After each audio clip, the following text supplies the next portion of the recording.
96,9 ADS Radio lagi kesunda menaker mat budaya Sunda. Seperti biasa kakek teman bahasin tentang ambu di Rabu ini. Setiap hari Rabu itu akan menjadi Rabu seru karena ada hots bareng sama Puskesmas Jomin. Ada siapa sih yang sudah datang kepada Padepokan Siar ADS Radio? Ini yang kemarin gak datang ya. Terus tiba-tiba dia hadir. Dia tiba-tiba menghilang, nanti hadir lagi, menghilang lagi, hadir lagi, udah kayak apaan?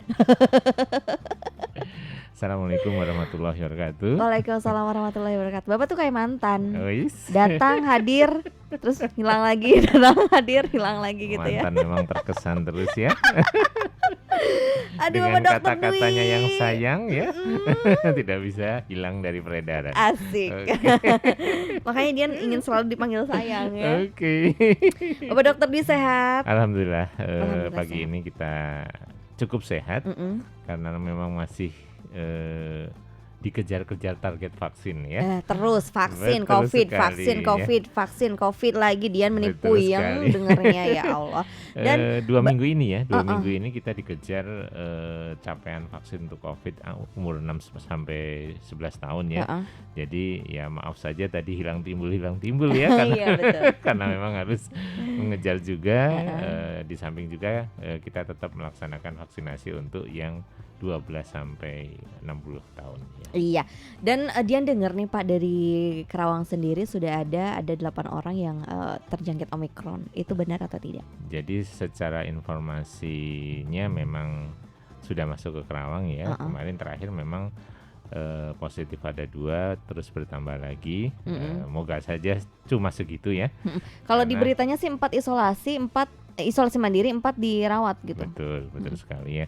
Jadi untuk Omikron sendiri di Jakarta sendiri terus naik ya, walaupun memang tingkat hospitalisasinya, jadi yang harus dilakukan rawatan tidak sebanyak atau tidak seheboh dari varian Delta ya. Di mana setengah dari jumlah, kalau nggak salah sekarang 800 ya. 800 sekian di Jakarta. Ya, 800 di mana 400-an itu masih menjalani isolasi dan setengahnya sudah boleh kembali ke rumah gitu. Nah itu yang ya. Alhamdulillah ya. Moga saja di Kerawang tidak seperti itu karena kita tahu bahwasanya Kerawang sekarang masuk ke PPKM level 1 ya. Di mana alhamdulillah termasuknya ya. Ketimbang level yang lebih banyak kita nggak bisa kemana-mana nanti. Betul banget Pak. Bahkan sekolah saja sudah mulai akan dilaksanakan tetap Betul muka, sekali. ya. Jadi dengan harapan tanggal 27 Januari ini hampir semua siswa sekolah ya dari 6 sampai 11 itu sudah divaksinasi. Kita berharap PTM bisa segera dilaksanakan secara terbuka. Iya, alhamdulillah. Dan akan kita bahas tentang kamu kali ini beralih dari COVID ya, karena udah bosan tiap hari tuh ngomonginnya COVID. Beralih ke kemarin Dian sempat bikin gatot kata. Oke. Aku menepuk nyamuk menggunakan titik. COVID. Ada yang bilang menggunakan tangan mantan. Saya mending memilih COVID aja deh. Aduh, sekarang kita bakal membahas mengenai demam berdarah. Betul sekali. Membahas tentang kamu dan mungkin memasuki pergantian tahun ya, dari musim kemarau ke musim penghujan atau sebaliknya Kang Ete. Itu cuaca kan umumnya jadi tidak menentu ya selama musim pancaroba ini, dan penyakit demam berdarah alias DBD itu biasa banyak terjadi. Iya. Perlu kita ketahui hampir tiap tahun DBD itu selalu ada ya, nggak pernah hilang ya. Dimana setiap musim penghujan itu biasanya meningkat ya. Untungnya ini Indonesia ya, namanya orang Indonesia tuh walaupun ada tetap kita beruntung ya. Di beberapa daerah seperti di Jawa Timur sendiri itu di awal tahun saja sudah ada 69 kasus DBD ya. Betul. Kemudian di Jawa Barat sendiri nih, di Cianjur juga sudah sejak periode 1 sampai 14 Januari sudah tercatat 14 warga Cianjur terjangkit demam berdarah ya. Untungnya di Kerawang itu sekarang tidak. Gimana dengan Kerawang nih Pak? Ya belum ada yang lapor ya. Belum ada ya. Moga-moga saja itu real yang terjadi ya. Iya betul. Karena semuanya sibuk dengan vaksin COVID. Iya. Jadi semoga saja tidak ada yang terkena DBD ya. Kita ketahui bahwasanya memang ada beberapa daerah terutama yang berada di pinggiran pantai ya, itu hujan-hujan segini ada saja yang sudah mulai mengalami sedikit tergenang ya, daerah-daerah Rengas Dengklok ke sana ya, itu juga termasuk Cilamaya juga ya, itu daerah-daerah yang kalau hujannya deras pasti airnya meluap lah ke jalan. Nah ini kita harapkan tidak menjadi media pengembangan dari demam berdarah, begitu apalagi untuk daerah-daerah Cikampek sendiri kan termasuk padat ya. Sieun ku Covid men nyamuk demam berdarah Pak Dokter. kalah kena Covid ya. Sieun ku Covid. Tapi kita berharap sekali bahwasanya kejadian tahun kemarin di mana jumlah DBD terbilang tinggi ya, sampai Juni saja kita tercatat lebih dari 457 kasus ya tahun 2021. Kita berharap benar-benar bahwasanya awal Januari ini kita tidak ada laporan pasien terkena demam berdarah bahkan harus meninggal karena demam berdarah begitu. Amin. Mungkin galakan orangnya kalau Karawang daripada nyamuknya.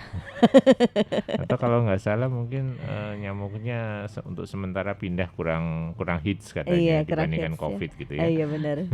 Lalu sebenarnya apa sih Pak Dokter yang disebut demam berdarah itu? Oke, jadi demam berdarah sendiri itu dibagi menjadi 2 jenis, yaitu demam berdarah dengue ya atau dengue fever, dan demam berdarah dengue fever dan dengue hemorrhagic fever ya. Yang hemorrhagic berarti ada perdarahannya di mana terjadi kebocoran. Itu membedakan antara demam biasa dengan demam berdarah dengue. Maksudnya kebocoran gimana jadi Pak Dokter? Gini, jadi ada beberapa fase di mana ada 3 fase ya dalam demam berdarah dengue, di mana fase yang kritis itu fase kedua itu bisa terjadi kebocoran atau contohnya itu loh bintik-bintik merah pada kulit, mimisan, kadang ada juga buang air besar darah. Nah itu termasuk dalam bentuk dari kebocoran pembuluh darah begitu. Dan ini sebenarnya yang termasuk hal-hal yang menjadi pemberat dari demam berdarah gitu. Lalu apa sih faktor penyebab dari atau resiko demam berdarah sendiri Pak Dokter? Oke, jadi penyebab demam berdarah sebenarnya dia dari Plasmodium ya. Dia yang masuk di dalam nyamuknya namanya Aedes aegypti dan Aedes albopictus. Jadi 2 macam ini ya, di mana virus yang masuk ke nyamuk ini dia disuntikan oleh nyamuk ke orang sehat.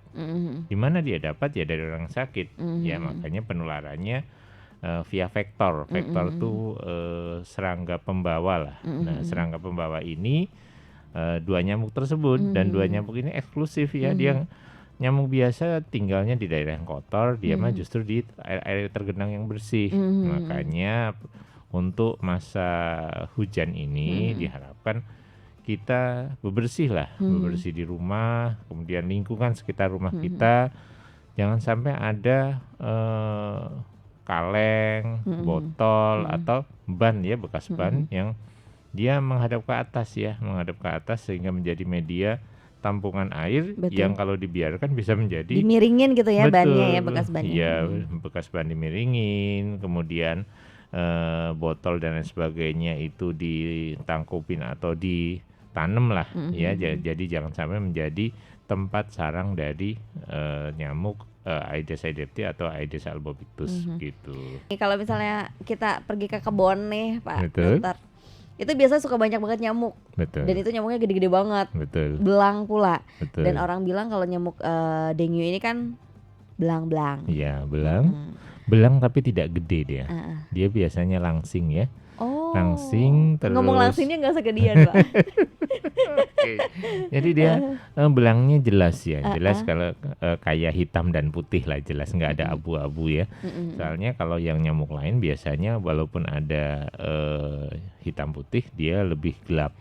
Iya gelap. Betul, hitamnya lebih gelap. Kalau yang Aedes aegypti atau albopictus tuh dia justru lebih terang. Lebih terang, ramping dan kakinya tuh lebih ramping dan ya sebenarnya nggak terlalu gede ya dibandingkan dengan nyamuk-nyamuk yang lain.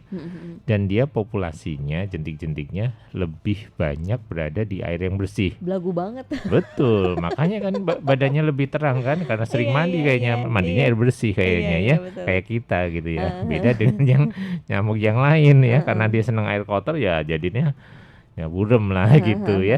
Nah, seperti itu. Dan Iya. biasanya dia mencari mangsanya tuh justru di pagi hari sampai maksimal siang hari ya, Jadi bukan dimana malam. malam, kalau yang malam mah tugas yang lain lah.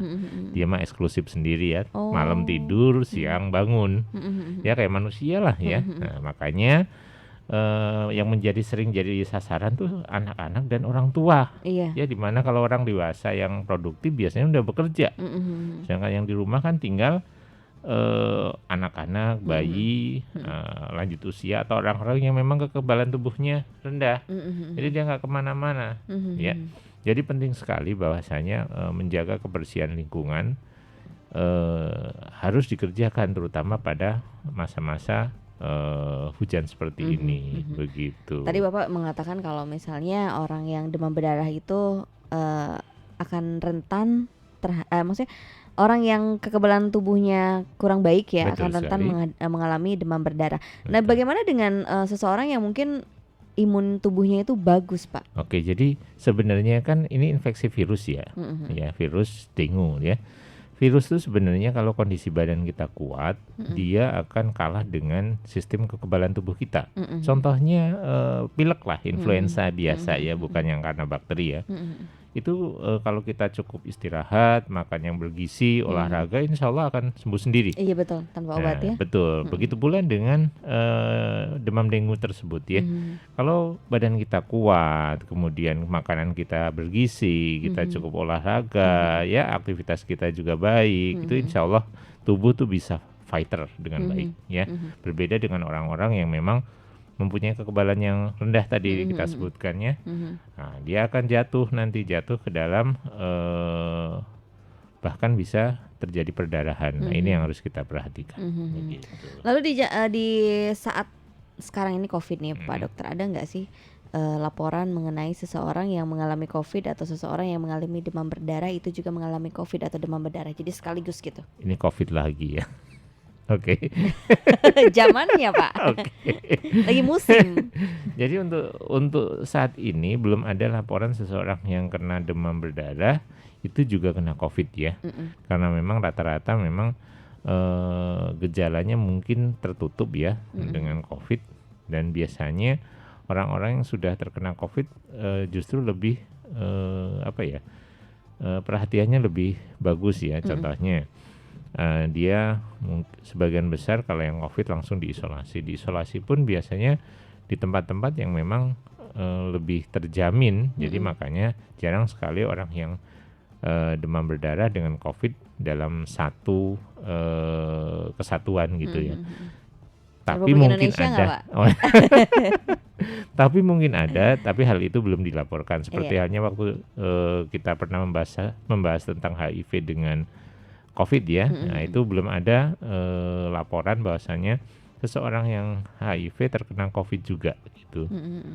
Gitu. Iya, lalu penyebabnya sendiri nih Pak, faktor resiko demam berdarah itu seperti apa nih Pak? Dan gejala demam berdarahnya itu seperti, faktor resiko tadi sudah ya? Sudah kita sebutkan. Untuk ya. gejala demam berdarahnya itu seperti apa? Oke. Untuk gejala demam berdarah sendiri, umumnya gejala yang timbul itu bisa bersifat ringan maupun yang berat ya. Tadi kita sebutkan bahwasanya seseorang yang kekebalan tubuhnya bagus, dia bisa melawan dengan baik ya. Dan biasanya dia cuma meriang sebentar terus sehat. Sedangkan yang berat itu bisa muncul sampai panasnya lebih dari 40 derajat Celcius ya. Kemudian ada nyeri sendi ya, kadang kita dibingungkan dengan yang cikungunya ya. Nah, cikungunya juga sama itu ya.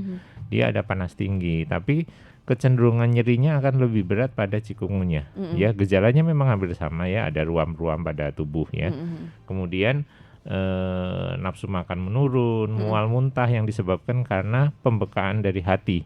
Kenapa terjadi pembekaan hati? Karena memang saat demam berdarah itu komponen-komponen darah itu banyak yang dimatikan, Mhm. banyak yang rusak sehingga hepar atau liver lah itu Mhm. bekerja secara over ya, Mhm. sehingga dia mengalami pembengkakan. Mhm. Nah, kerusakan pada pembuluh darah ini kalau dibiarkan bisa menyebabkan terjadinya perdarahan di hidung, gusi maupun di bawah kulit ya. Mhm. Jadi adanya bintik-bintik merah tanpa harus ditekan. Mhm. Itu akan muncul dengan sendirinya. Mhm. Biasanya hal ini menandakan terjadinya kegawatan pada demam berdarah. Mhm. Begitu. Mhm.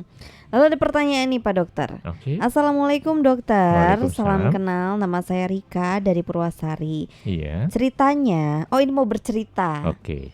Waktu hari Minggu saya habis lari pagi ke wilayah kawasan BIC, terus lewat ke kebun kembang. Di situ banyak banget nyamuknya dok. Kira-kira apakah setelah digigit nyamuk itu bisa nyebabin demam berdarah dok? Terima kasih. Yang tadi Dian mungkin tanya ke Pak Dokter ya. Iya. Kalau misalnya di kebun itu Pak banyak nyamuk yang belang-belang, Betul. itu apakah termasuk nyamuk demam berdarah itu kan ya? Mungkin ada kaitannya dengan pertanyaan ini ya. Oke, jadi nyamuk yang menggigit, kalau kita tadi sudah membahas tentang ciri khasnya ya. Mm-mm. Kalau ciri khasnya tadi berwarna cerah, Mm-mm. putih hitamnya cerah, kemudian lebih langsing ya. Mm-mm. Kemudian memang kalau pas digigitnya cenderung pagi sampai siang hari, mungkin bisa kemungkinan terkena demam berdarah. Cuma ya, gejala yang muncul juga tergantung dari kondisi badan kita ya.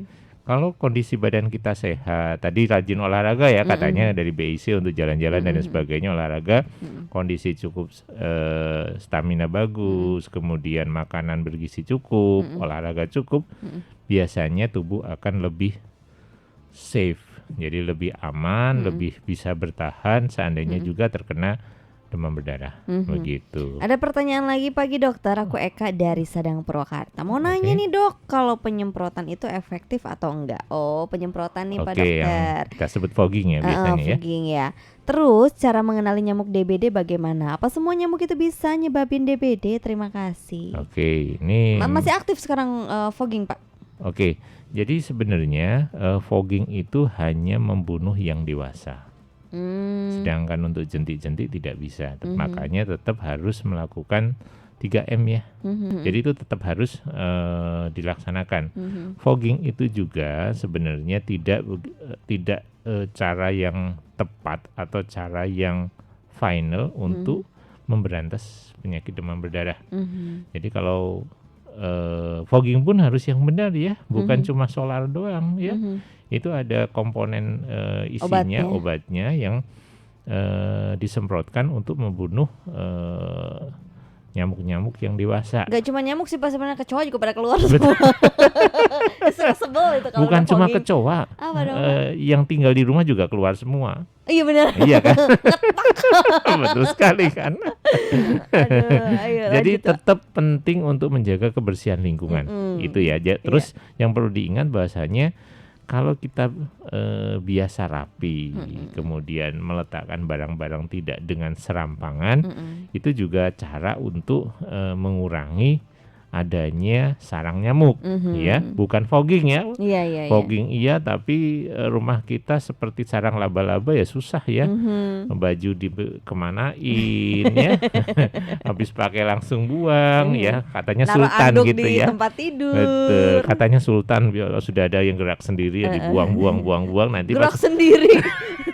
Dikira itu kanduk bisa jalan. kan kalau sultan kan kayak gitu ya, mau dibuang kemana gitu. Ganti lagi yang baru Ganti itu lagi dibuang. yang baru, betul sekali ya. Nah kalau seperti itu ya tidak akan bisa menyebabkan nyamuk ini hilang ya, dan kita menjadi sasaran empuk lah ya, karena badan kita kan gede, nyamuknya kan kecil, mau ditutup apapun mah masih kena juga kan. Iya, gitu. benar-benar. Oke ya. Iya. Jadi untuk membedakan tadi sudah kita sebutkan ya. Betul. Nah, kita lewatin dah. Beda lagi dengan nyamuk-nyamuk yang lain ya Pak. Betul, nyamuk-nyamuk nakal ya. Tapi kalau nyamuk demam berdarah ini ada bunyinya nggak sih Pak? Kan biasanya kalau nyamuk itu suka ada di kuping, nyiung, nyiung, nyiung, nyiung, nyiung, gitu. Setahu saya, saya juga untuk menjawab ini saya agak bingung ya, karena semua nyamuk suaranya sama, Oh sama. cuma saya nggak tahu bahasa nyamuk itu gimana Oh ya. gitu. Enggak Gitu. pas bunyi, lu nyamuk demam berdarah bukan gitu ya? Enggak Itu gitu juga ya Pak itu Dokter nyamuk ya. kepala hitam ya. Dan Pak Dokter Dian mau nanya lagi nih mengenai gejala demam berdarah terus komplikasi demam berdarah itu seperti apa sih Pak Dokter? Oke, untuk gejala tadi kita udah bahas ya. Mm-mm. Untuk komplikasinya, nah ini komplikasinya yang membahayakan biasa terjadi kalau demam berdarah terlambat untuk ditangani ya. Mhm. Beberapa hal yang merupakan tanda-tanda gejala parah, salah satunya adalah tanda-tanda perdarahan. Ini Mhm. perlu kita cermati ya. Mhm. Contohnya mimisan, Mhm. gusi berdarah, Mhm. perdarahan di bawah kulit, Mhm. muntah hitam, Mhm. batuk Muntah darah. hitam itu apa Pak Dokter? Muntah hitam tuh sebenarnya jadi gini Muntah deh. warna hitam gitu? Iya, warna hitam. Jadi pada beberapa orang yang punya sakit mah ya. Mhm. Nah, ini bisa menjadi sarana pendarahan yang keluar di tempat-tempat luka yang ada di lambung. Mhm. Jadi ini bisa jadi media dan ini yang berbahaya sekali kalau sudah muntah darah hitam ini Mhm. biasanya tingkat kegawatannya lebih tinggi ya Mhm. dibandingkan yang mimisan doang dan lain Mhm. sebagainya ya. Mhm. Kemudian tekanan darah menurun ya. Mhm. Adanya tekanan darah menurun itu menunjukkan bahwasannya terjadinya kebocoran pembuluh darah, di mana Mhm. darah yang tadinya tekanannya normal itu Mhm. mengalami kayak ban kempes tuh loh, kempis Mhm. dia Mhm. berpindah ke jaringan, Mhm. sehingga pas ditensi dia akan turun ya. Mhm. Kalau turun-turun sampai tak teraba berarti Meninggal. iya betul sekali, pinter ya. Kan diajarin Oh, oke. sama Pak Dokter.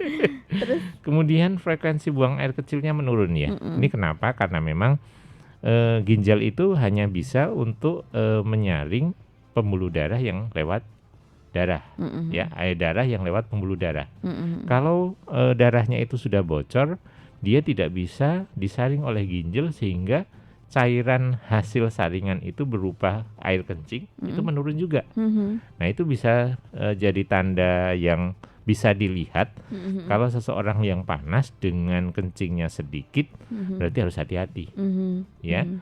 Berarti ada istilahnya yang kita sebut tadi rembesnya atau pecahnya pembuluh darah Mhm. ya. Urin sedikit yang keluar, kemudian mulut kering ya. Mhm. Kemudian sesak napas atau pola napas tidak beraturan. Iya. Ini biasanya disebabkan karena memang aliran darah itu makin berkurang sehingga yang bisa menangkap udara di Mhm. paru-paru pun juga berkurang. Kompensasinya apa? Napasnya nggak teratur. Mhm. Bisa cepet, Mhm. bisa cepet langsung akhirnya capek pelan. Mhm. Kayak kita lah kalau kerja semangat tanpa henti akhirnya kan capek. Nah, Mhm. napas, paru-paru, jantung pun bisa capek. Mhm. Kalau jantung capek berarti Mati. betul sekali. Kita membahas mengenai demam berdarah Kang Tema Sinar Kamu ini ada mungkin fase-fase di mana ada yang harus dilewati selama sakit demam berdarah dari mulai Ada digigit 3 nyamuknya. fase ya, ada 3 fase Ada 3 fase. sebenarnya. Dan ini biasanya orang tuh sebut dengan fase pelana kuda ya. Di Apa mana- tuh? Nah, ini yang akan kita bahas nih ya. Heeh. Fase ini sering menjadikan seseorang itu lalai ya, bahkan bisa menyebabkan kematian Mhm. gara-gara lalai. Mhm. Fase apa itu? Pertama, fase demam. Mhm. Seseorang yang sudah disuntik sama Nyamuk. ya, nyamuk Aedes ini Bukan dia disuntik Pak, disedot. disuntik dulu dia. Oh, disuntik Iya, dulu. suntik dulu, suntik sedot gitu ya. Oke. Jadi dia akan mengalami fase demam ya. Heeh. Fase demam berdarah segera setelah virus mulai menginfeksi. Mhm. Gejala paling yang khas muncul pada fase ini adalah demam tinggi lebih dari 40 derajat Celcius Mhm. yang muncul tiba-tiba selama 2-7 hari. Mhm. 1 minggu maksimal ya. Mhm. Jadi kalau lebih dari 1 minggu berarti bukan demam berdarah. Demam biasa. Ya, jadi kalau kan ada yang demam sampai 10 hari, nah itu bukan demam berdarah. Mhm. Itu kunci 1 ya. Mhm. Apa yang harus diperhatikan selama fase demam ini? Pertama yang jelas, kalau orang demam berarti kan suhunya tinggi. Mhm. Nah, kalau suhu tinggi apa yang terjadi? Biasanya terjadi dehidrasi. Mm-mm. Nah, dehidrasi bisa menyebabkan terjadinya kerusakan pada sel darah, baik itu sel darah putih maupun trombosit. Mm-mm. Dan ini biasanya dokter akan mengarahkan untuk pemeriksaan cek darah. Mm-mm. Ya. Nah, dibandingkan orang dewasa, anak-anak tuh cenderung lebih mudah kekurangan cairan. Mm-mm. Makanya kalau seseorang, terutama anak ya, Iya. mengalami demam tinggi sampai Mm. 40 derajat, Mm-mm. nggak usah panik, Mm. banyakin minum. Ya, minumnya air Mm. putih, Mm-mm. jangan kopi, jangan susu, apalagi kopi susu, Mm-mm. ya. Mm-mm. Nah, jadi air putih yang hangat sambil dikompres, tapi yang air kompres jangan diminumkan, ya. Iya. Nggak boleh itu mah, Mm-mm. salah ya. Jadi tetap air minum yang matang saja Iya. diberikan kepada anak Mm-mm. atau kita sajalah minum lebih banyak. Mm-mm. Dengan minum yang banyak ini akan menambah atau mencukupi kebutuhan cairan tubuh Mm-mm. karena terjadinya dehidrasi dan membantu menurunkan demam. Mm-mm. Jangan diguyur ya, Mm-mm. ingat ya. Mm-mm. Jadi jangan sampai Disembor gitu ya. betul ya, Apalagi di apa namanya? apa Di disemprot lah istilahnya ya. Kemudian ketika Dikeum. kemudian ketika demam cepat mereda, kemungkinan besar berarti penyakit demam berdarahnya tidak begitu parah. Mm-mm. Nah, itu sekaligus kita memberitahukan apa yang harus dilakukan selama fase demam berdarah awal ini. Mm-mm. Jadi fase pertama kebutuhan cairan harus terpenuhi. Mm-mm. Kemudian fase yang kedua yang harus dilewati apa? Fase kritis. Mm-mm. Ya, fase kritis ini biasanya berlangsung setelah 7 hari ya. Mm-mm. Setelah 7 hari di mana seseorang yang kena DBD itu kelihatan sehat-sehat. Mm-mm. Nah, tapi ini yang harus kita hati-hati karena apa? Setelah fase kritis ini, masuk di fase kritis ini, Mm-mm. tadi seseorang yang karena kekurangan kecukupan dari cairannya itu tidak ditangani dengan baik, Mm-mm. terjadi kerusakan pembuluh darah, Mm-mm. kemudian terjadi pecahnya trombosit sehingga terjadi tanda-tanda pendarahan ya, Mm-mm. ada mimisan dan lain sebagainya. Nah, penurunan trombosit secara drastis dapat menyebabkan pendarahan yang terlambat disadari. Mm-mm. Nah, ini juga bisa menyebabkan seseorang tiba-tiba drop, jatuh, dan bisa kehilangan kesadaran. Nah, ini yang harus kita perhatikan ya. Gejala yang harus diperhatikan selama fase kritis ini, pertama, dalam 3-7 hari pertama, pasien DBD sangat berisiko mengalami kebocoran pembuluh darah. Mm-mm. Tandanya apa? Biasanya mimisan dan muntah secara terus-menerus, Mm-mm. ditambah dengan sakit perut yang tak tertahankan. Ya. Mm-mm. Jadi perlu diketahui juga bahwa fase kritis juga bisa terjadi tanpa kebocoran. Mm-mm. Nah, ini yang biasanya menjadikan seseorang itu lalai. Jadi dia sudah nggak panas, dia langsung bekerja, Yeah. tapi tanpa memperhatikan kondisi fisiknya. Mm-mm. Nah, ini bisa-bisa dia tiba-tiba pingsan, kemudian jatuh ke dalam fase kehilangan kesadaran karena memang terjadinya loss darah. Iya. Nah, ini yang harus kita perhatikan. Iya, itu kan untuk fase yang harus dilatih selama sakit ya, DBD. Betul. Nah, untuk fase kesembuhannya sendiri seperti apa penyembuhannya? Jadi kalau setelah fase kritis ini udah lewat, ya biasanya berlangsung tidak lebih dari 1 sampai 2 hari, ya, paling lama 3 hari ya. Nah, kalau sudah terjadi, kemudian ia mengalami demam lagi, nah ini sebenarnya fase di mana dia mulai mendapatkan atau masuk dalam fase penyembuhan. Iya. Namun hal ini tidak perlu terlalu dikhawatirkan. Demam ini ya justru merupakan tanda bahwa pasien ini mulai sembuh. Biasanya berlangsung 48 sampai 72 jam. Jadi 4 sampai 6 hari ya. Masa penyembuhan demam berdarah dapat dilihat dengan peningkatan nafsu makan ya, yang tadinya susah makan, kemudian banyak makan, sakit perutnya juga mereda, kemudian pipisnya juga kembali normal ya. Waktu yang waktu umum yang dibutuhkan bagi pasien untuk sembuh sepenuhnya adalah 1 minggu. 1 minggu saja. Iya. Lalu untuk pengobatan demam berdarahnya ini seperti apa, Pak Dokter? Kadang-kadang kan kalau misalnya seseorang mengalami demam berdarah, ada yang bilang minum coba jus jambu merah. kayak Oke, gitu-gitu. oke, Terus minum coba ini, minum coba itu gitu. oke. Apakah itu bisa juga untuk pengobatan demam berdarah Pak Dokter? Selain Jadi, obat medis ya? oke. Jadi hingga saat ini belum ada pengobatan spesifik untuk mengatasi demam berdarah. Mm-mm. Tadi yang disebutkan jus jambu merah dan lain sebagainya itu sebenarnya untuk meningkatkan produksi trombosit ya. Mm-mm. Jadi diharapkan dengan cara tersebut kehilangan darah atau Mm-mm. kerusakan darah atau kebocoran pembuluh darah itu Mm-mm. bisa diatasi. Tapi Mm-mm. sebenarnya yang paling penting adalah masukkan cairan secara tepat itu sangat diperlukan untuk mengatasi terjadinya shock. Mm-mm. Nah, itu sebenarnya ya. Jadi beberapa upaya yang bisa dilakukan yaitu cegah dehidrasi dengan banyak minum air putih, Iya. cukup istirahat, konsumsi obat penurun panas yang relatif aman. Mm-mm. Kalau masih tetap panas harus ke dokter ya, Iya. jangan ke dukun ya. Kemudian menghindari konsumsi obat-obat pereda nyeri yang sifatnya bisa merusak lambung. Nah, ya. Kemudian pantau frekuensi buang air kecil dan jumlah urin yang keluar. Tadi kita sebutkan bahwasanya seseorang itu kalau sudah sembuh jumlah kencingnya biasa lagi. Iya. Nggak kayak yang tadi sedikit. Nah, warnanya lebih kuning ya. Kalau sudah biasanya lebih jernih. Iya. Begitu. Lalu kapan harus ke dokter nih Pak Dokter? Oke. Jadi harus ke dokter jika ya kita sudah melakukan pencegahan tetapi demam berdarah masih menyerang Iya. dan mengganggu aktivitas sehari-hari. Iya. Ya, itu sebenarnya ya. Jadi kalau kita sudah melakukan hal-hal yang tadi sudah disebutkan ya, minum air yang cukup, istirahat, masih tetap panas, bahkan ada potensi untuk kejang, itu harus segera berobat ya. Jangan di-keep sendiri. Mengenai demam berdarah nih Pak, kesimpulannya seperti apa silakan?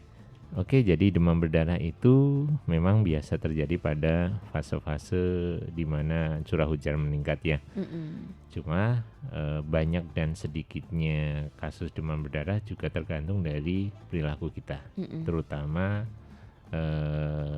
jadi care kita terhadap lingkungan di sekitar kita, di mana kebersihan lingkungan itu syarat utama untuk terhindar dari demam berdarah. Iya. Jadi siapa saja, kapan saja, dan semuanya bertanggung jawab terhadap kebersihan lingkungan, di mana malaria ya, demam berdarah ini, sangat tergantung terhadap media-media yang bersih, ya. Dan kita harus lihat sekitar kita apakah ada tempat-tempat yang tergenang. Nanti kewajiban dari Teh Dian melihat apakah di sekitar Radio ADS sendiri ada nggak yang tergenang ya. Jadi dia dikasih tugas PR nih Pak. Betul sekali. Jangan sampai nanti siarannya terhenti gara-gara Teh Diannya kena demam berdarah. Amit-amit Pak Dokter. Tapi nggak apa-apa kan ada Pak Dokter. Aja, oke.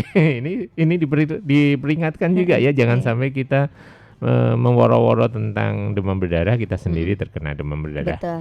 Jadi penting di samping kita memperhatikan tentang COVID ya, protokol kesehatan, tetap kebersihan lingkungan harus kita kerjakan. Tapi kayaknya itu ada ide Pak Dokter. Apanya ide di mana tadi Pak Dokter keceplosan malaria, sekarang kan habis DBD, nanti minggu depan ngomongin malaria. Jadi perbedaan antara malaria dan DBD. Oke, siap. Nanti akan kita bahas tentang malaria ya.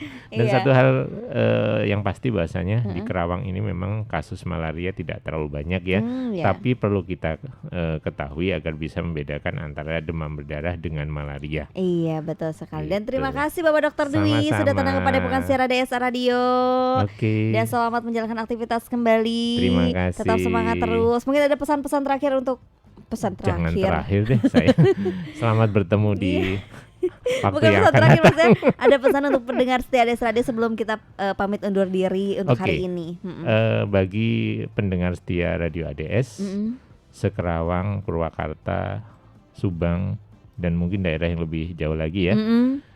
COVID belum berakhir karena memang varian Omikron itu ternyata ada ya. Di Karawang sendiri tadi kita di pembukaan sudah ada 8 orang ya. Jangan sampai ini bertambah. vaksin bukan segalanya, Mm-mm. tapi upaya kita untuk terbebas dari COVID-19. Mhm. Protokol kesehatan masih menjadi satu-satunya Iya. cara kita melawan COVID-19. Iya. Itu saja dari saya. Terima kasih Bapak Dokter Dwi. Sama-sama. Semangat terus. Oke, terima kasih. Assalamualaikum. Waalaikumsalam warahmatullahi wabarakatuh. Akan kita mau bahas tentang kemudian juga harus undur diri dari Rondang Oke Tes semuanya. Terima kasih yang sudah sekarang bersama Dian Madrim. Setelah ini ada hal pasalang pasunan bersama Kang Ahmad Antasena. Bila eti cetik sama di hampura nudi tedasim kuring Dian Madrim ada Ica dan Mediatik Indonesia ngatur kesap punya aplikasi Pai Pator Epa Tepang Dewa. Assalamualaikum warahmatullahi wabarakatuh. Cak.